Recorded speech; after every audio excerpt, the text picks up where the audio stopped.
Mais uma vez aqui com o Dr. Aloysio Cáceres, da cidade de Aquidauana, estado do Mato Grosso do Sul. E logo em breve, pode ter certeza, viu, Dr. Aloysio, que estarei lá na cidade de Aquidauana para ver aquele vídeo que você me mostrou da onça pintada dando bote no jacaré. Que coisa maravilhosa! É ter contato com a natureza, as aves, todos os animais selvagens que nós não podemos desfrutar porque estamos aqui na grande metrópole, na grande metrópole paulista. Então, nesse momento, vamos continuar o método como desfazer uma suposta verdade real.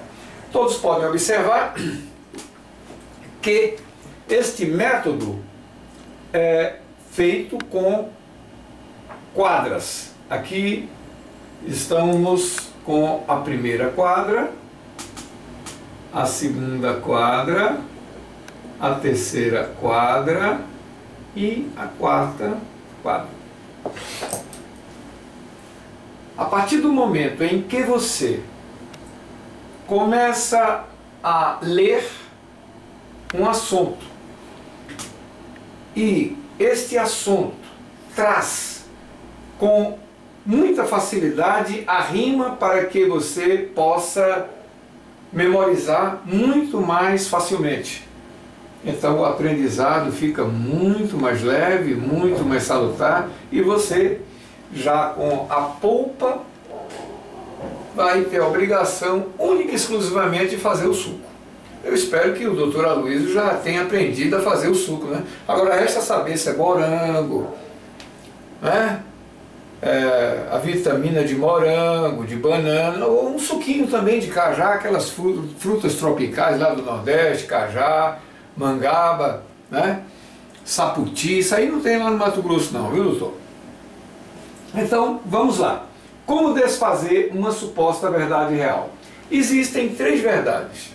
A verdade forense, a verdade material e a verdade real.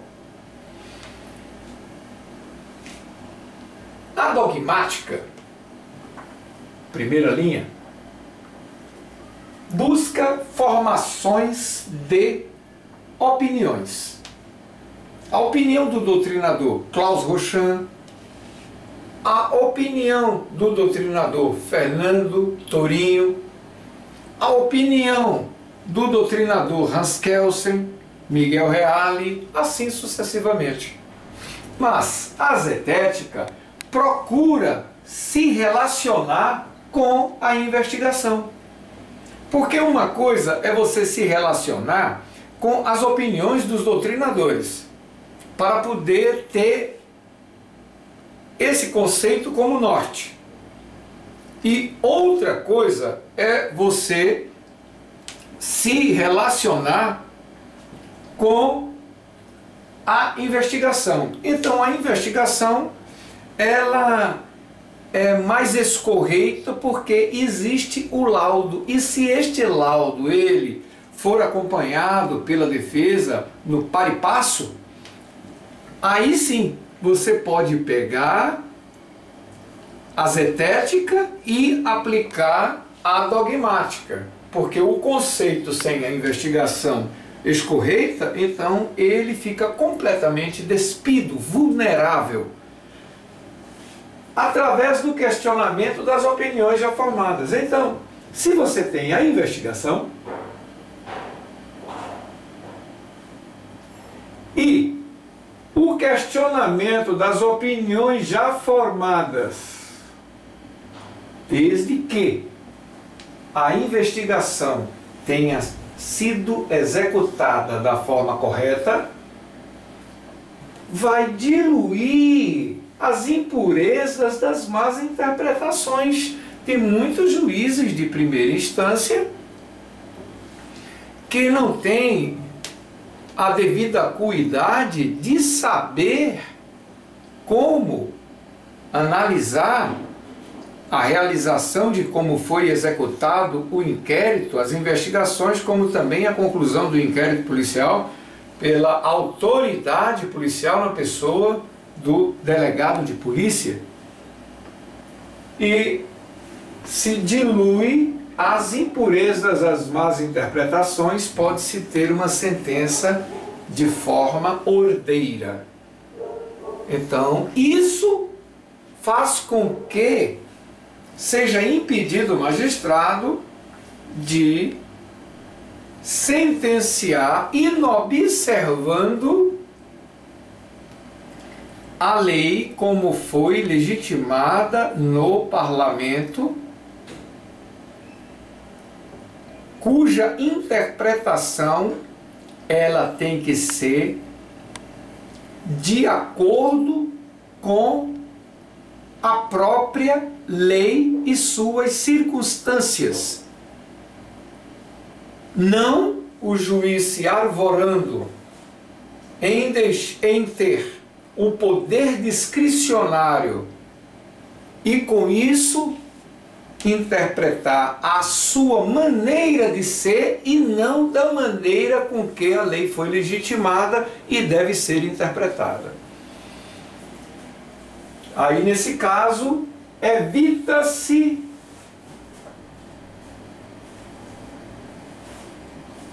uma sentença suicida. Essa sentença suicida é a sentença que é contrária à evidência dos autos. O juízo monocrático, na maioria das vezes, eu conheço brilhantes magistrados que têm prestado relevantes serviços ao Poder Judiciário, mas também magistrados que se encontram aprisionados à mera questão ritualística, sem se exaurir em estudos aprofundados e saber como sentenciar, utilizando o devido tateamento, como de rigor, coadunando-se com o direito social, e saber que a sociologia, segundo o próprio jurista alemão Eugen Litt, é muito mais rica do que a norma, porque o direito estatal encontra-se sempre em atraso e o direito ele está em constante mutação. Isso aí entra a própria filosofia também da questão de Niklas Luhmann acerca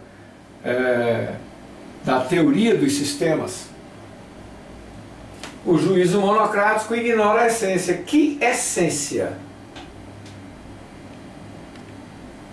A essência de como aplicar a lei e se ater ao direito como fenômeno social. Se ignora a lei por não saber a lei interpretar. Mas por que não sabe interpretar a lei? Porque ele apenas segue o rito e ignora como deve se interpretar o capítulo 8º da teoria pura do direito de Hans Kelsen. Não entrando em confusão numa questão por demais solipsista, mas sabendo como interpretar a lei de acordo com a mesma foi legitimada, consoante ao que se deve ser feito para que não saia a sentença assim em modo descompassado. Adotando a interpretação normativista. Esta interpretação normativista é que o juiz, através do seu poder discricionário, ele atua numa questão solipsista, colocando o seu entendimento e violando os demais princípios. Colocando o entendimento para em seguida sentenciar. Aí sim, ela sai suicida. Contrária à evidência dos autos. Os rotineiros são sempre aclamados. Por quê? Porque o nome, então nós hoje vivemos num dilema muito grande, onde não prevalece o poder de quem tem o saber, e sim o saber de quem tem o poder. E se o juiz não tem o saber, mas tem o poder discricionário em suas mãos, então ele pode violar todos os princípios, porque ele tem esse poder discricionário. Então, numa atitude solipsista, ele procura muitas vezes nem ouvir o advogado, por mais humilde que seja, mas em muitas ocasiões tem um cabedal jurídico, não só jurídico como universal, muito maior do que o próprio magistrado. Os rotineiros são sempre aclamados como apoteoses de um ilusório saber. Por que esse ilusório saber? Porque, em segunda instância, como ele adotou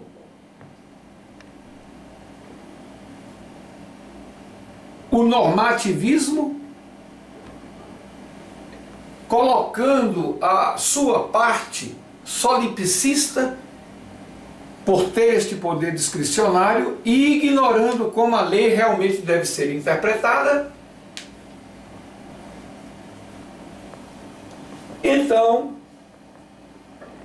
esse ilusório saber, ele é como uma casa, uma mansão que foi construída na areia. Em segunda instância, os ínclitos desembargadores dotados de erudita sapiência, então, revê essa questão da aplicação dosimétrica e a sentença é reformada, muitas vezes absolvendo ou diminuindo a pena substancialmente, como tenho observado pessoas que são condenadas no tráfico a 5 anos e 10 meses e em segunda instância são absolvidos com quanto de 1 ano e 8 meses no regime aberto. Seguindo rituais reprodutores e sem lógica a interpretar. Esta lógica é por não saber sentenciar. A lei criada conforme o parlamento e com a equidade julgar. Porque ele sentencia, mas não conforme o parlamento. Então ele não pode de maneira alguma utilizar da equidade, e sim de uma atitude solipsista em que contraria o próprio ordenamento jurídico. O positivismo jurídico é mal interpretado pelo emérito julgador, não sabendo que seu próprio entendimento viola a pureza da lei. Por quê? Porque ele está interpretando a lei de um modo equivocado, não sabendo, não sendo o mesmo exegeta para saber como separar. O que é um exegeta? É um intérprete da lei. Mas como ele coloca o seu entendimento como se fosse a própria interpretação da lei, então ele automaticamente comete o erro por ignorância jurídica. Não é por algo que ele deixe de saber, porque não sabe. Ele adota uma coisa como se fosse um vício, pensando que está certo, da forma em que foi criada, da sua mente. Quer dizer, ele cria essa questão de sentenciar desse modo, através como se fosse um manual roteirista. E um cidadão execrar. Então essa execração, ela tem ocorrido no perpassado de todas as eras jurídicas. E aí é onde entra a chamada crise dogmática jurídica, caracterizada sobretudo por sua complexidade crescente. Mas nós estamos observando que no presente mundo jurídico-odiano estão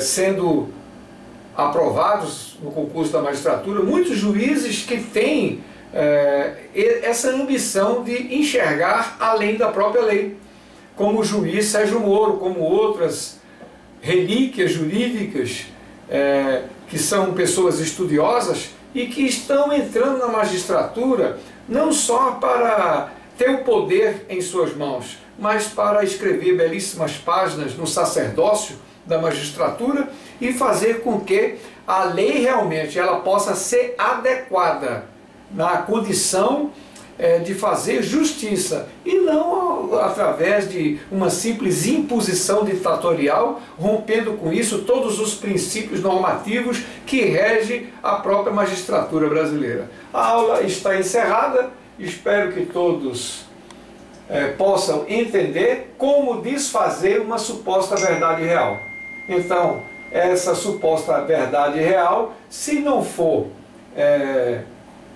bloqueada em primeira instância para que o juiz, através dos embargos, possa receber e verificar seu erro, em segunda instância, refeita a sentença no seu patamar mínimo ou até mesmo, em muitas ocasiões, absolvendo o réu. Então aí está como desfazer uma suposta verdade real.